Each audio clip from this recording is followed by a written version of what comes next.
The tactics utilised in this particular attack closely resemble the more simplistic tactics that we've got used to seeing in Western Europe in attacks conducted both by ISIS members and by its supporters. The use of simply rental vehicles and simple and easily accessible weapons like knives, toy guns or even small handguns should be a source of real concern for simply the ease with which these kind of attacks can be conducted. And having had that demonstrated now in an especially symbolic place like New York City, we should be particularly concerned about the potentiality for copycat attacks, which is another thing that we have certainly, I think, seen in Europe. The response so far from President Trump, I think, has been concerning and potentially confusing. The suggestion that the suspect should be sent to Guantanamo Bay and then reverting that suggestion on Twitter, questions and very public considerations over the extent to which the suspect should be given certain rights are all sources, or should be sources, of concern for the United States population, because this is the kind of discussion that ISIS wants to feed. So the big responsibility now is to react using the kinds of values that the United States tries to trumpet abroad, and not to fall into the trap that ISIS wants us to.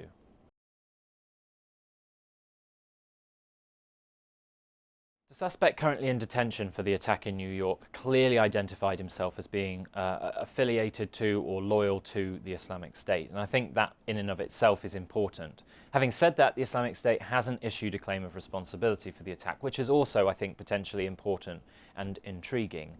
And I think probably the most significant takeaway is how closely this suspect seems to have followed ISIS's instructions issued within its propaganda in how to conduct one of these more simplistic tactical attacks.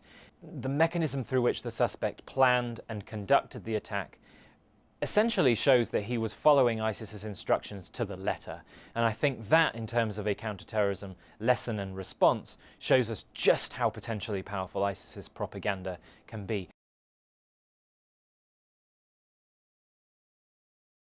Another interesting element of this recent attack is that it comes as the Islamic State has been witnessing its own territorial demise at a very rapid rate. The United States government currently actually assesses that 96% of the territory that ISIS captured in Iraq and Syria in 2014 has now been lost. And I think that significance should not be forgotten.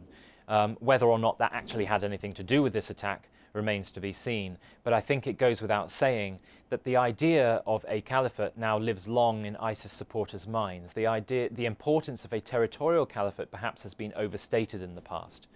The very fact that a caliphate was proclaimed and established by this terrorist organization is now a fact that lives in these people's minds, and it's a cause for which supporters will continue to feel a need to either conduct revenge or to conduct attacks in defense of the continued existence of this virtual caliphate in supporters' minds. And this, more than perhaps any other reason, is why the ISIS threat will continue to be felt in the West in general, because that idea will continue to live on whether or not ISIS is controlling territory.